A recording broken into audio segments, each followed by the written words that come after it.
Have you ever paid your credit card bill on time, kept your balance low, done everything right, and still watched your credit score drop? It feels unfair. Almost like the system is broken. But what if the problem isn't your spending or your payments? What if it's the date? There's a hidden timeline most people never think about, and it quietly controls how your credit score looks to the world. Let's break this down. Most people believe their credit score updates based on when they pay their bill. So they focus on one thing, paying on time. And yes, that matters. A lot. But here's the mistake. Your credit score isn't just about when you pay. It's about what gets reported. Imagine this.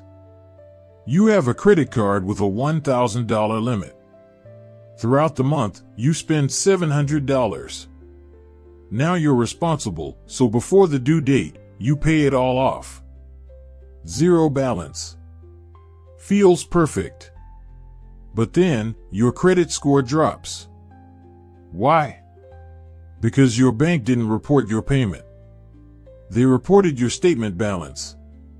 And that's the key idea most people miss.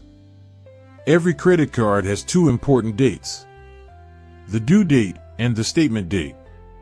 The due date is when you need to pay to avoid interest. But the statement date? That's when your bank takes a snapshot of your balance and sends it to the credit bureaus. And those bureaus, like Experian, Equifax, and TransUnion, don't see your full story. They only see that snapshot. So if your statement shows $700 used out of $1,000, it looks like you're using 70% of your credit. And in the world of credit scores, that's high. This is called credit utilization.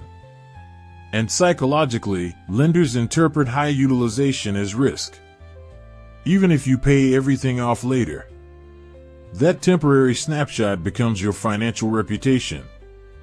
It's like taking a photo right after a messy meal and using that as your profile picture. That's what lenders see. Now here's where it gets interesting. Most people think they need to spend less to fix this. But that's not always true. Sometimes, you just need to change the timing. Instead of paying only before the due date, you pay before the statement date. So when the snapshot is taken, your balance looks small. Maybe $50 instead of $700. Now your utilization drops from 70% to 5%. Same spending. Same card. Completely different perception. This is where money psychology plays a big role. Because most people focus on actions. But the system rewards appearances. Your credit score isn't judging your intentions. It's reacting to what it sees in a specific moment. And that moment is controlled by your statement date. Once you understand this, you stop playing defense and start playing strategy. You realize that building a strong credit score isn't just about discipline. It's about timing and awareness. So what should you actually do? First, find your statement date. It's usually a few days after your billing cycle ends, and you can see it in your credit card app. Second, pay down your balance before that date. Not just before the due date. Even a partial payment can make a big difference. Third, aim to keep your reported balance below 30%. And ideally under 10%. Because that's where credit scores tend to respond positively. You don't need to stop using your card. You just need to control what gets reported. And once you do that, you'll notice something strange. Your score starts moving up. Even though your habits didn't change much. Because now, you're working with the system instead of against it.